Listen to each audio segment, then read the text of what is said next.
எனக்கு அருமையான கர்த்தருடைய பிள்ளைகளே, ஆண்டவருடைய நாமத்திலே உங்கள் ஒவ்வொருவருக்கும் என் அன்பின் வாழ்த்துதல்.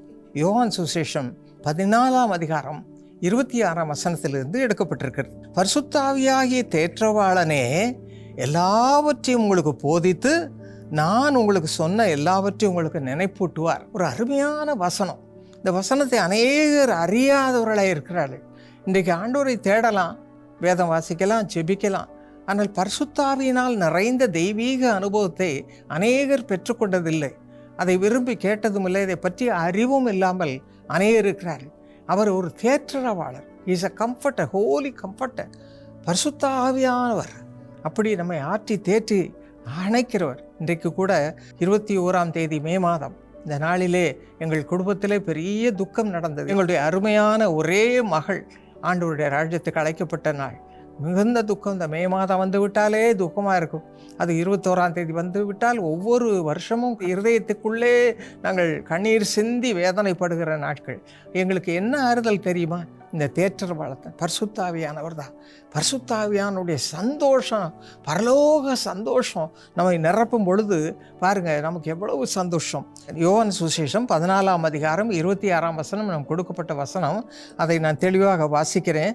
பரிசுத்த ஆவியாக தேற்றரவாளர், நான் சொன்னது போல தேற்றுகிறவர், எல்லாவற்றையும் உங்களுக்கு போதிப்பார், எல்லாவற்றையும் உங்களுக்கு நினைப்பூட்டுவார். கர்த்தர் சொன்ன வார்த்தைகளை நினைப்பூட்டுவார். ஆவியானவர் ஒரு மனுஷனை போல நம்மோடு இருந்து நம்மை ஆற்றி தேற்றுவார்.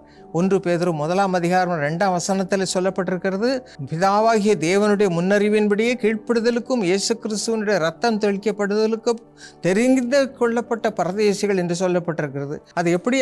ஆவியானவரின் பரிசுத்தமாக்குதலினாலே தெரிந்து கொள்ளப்பட்டவர்கள்.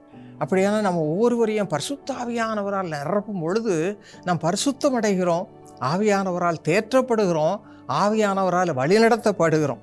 யோவான் சுவிசேஷம் 14ஆம் அதிகாரம் 16ஆம் வசனம் சொல்லுகிறது, சத்தியாவியாகிய வேறொரு தேற்றவாளனே பிதா உங்களுக்கு தந்தழுவார். கர்த்தருடைய பரிசுத்த ஆவியானவர் நம்மை ஆற்றி தேற்றுகிறவர். அப்படித்தான் பாருங்கள், எங்களை எப்படி ஆற்றி தேற்றினா தெரியுமா? எங்களுடைய மகளை இழந்த பொழுது பரிசுத்த ஆவியான் கொடுத்த பலன் தான் எங்களை தேற்றினது. ஒரு நாள் காலையிலே துக்கத்தோடு இருந்த எங்களை பரிசுத்த ஆவியானவர் நிரப்பினார். எல்லாரும் ஆவியில் நிரம்பி களிகூர்ந்தோம், துக்கத்தின் மத்தியில் களிகூர்ந்தோம். அப்பொழுது தான் ஆண்டவர் சொன்னார், நான் உங்களோடு கூட இருக்கிறேன், கவலைப்படாதீங்க, நான் உங்களை பலப்படுத்துவேன், நான் உங்களை வழிநடத்துவேன். இன்றைக்கு வரைக்கும் ஆண்டவர் ஆச்சரியமாக வழிநடத்தி வருகிறார். பிரியமானவர்களே, இன்றைக்கு நீங்களும் துக்கத்தோடு இருக்கிறீங்களா? குழந்தை இழந்து இருக்கிறீங்களா?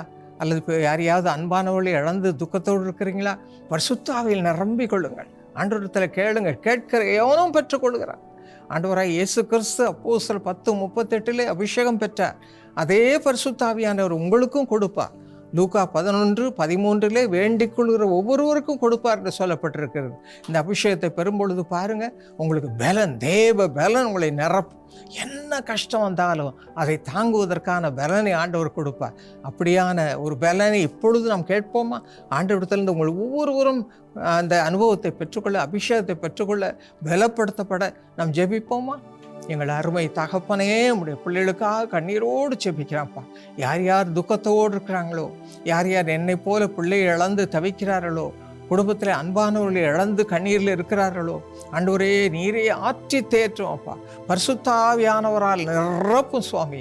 பரிசுத்த ஆவியானவர் வரும்பொழுது தேற்றப்படுவீர்கள் என்று சொல்லப்பட்டிருக்கிறது. நீ தேற்றுவீர், ஆற்றுவீர். அப்படியே அவர்களை பலப்படுத்தும், ஆற்றி தேற்றி பலப்படுத்தும், கர்த்தருக்குள்ளாக பலப்படுத்தும். ஆண்டவரே நீர் எல்லாமே ஒவ்வொருவரையும் நிரப்பி ஆண்டவரே வேண்டிய சகல பாக்கியம் நன்மைகளால் நிரப்பும், ஆசீர்வதியும். இயேசுவின் நாமத்தில் ஜெபிக்கிறோம் நல்ல பிதாவே, ஆமென்.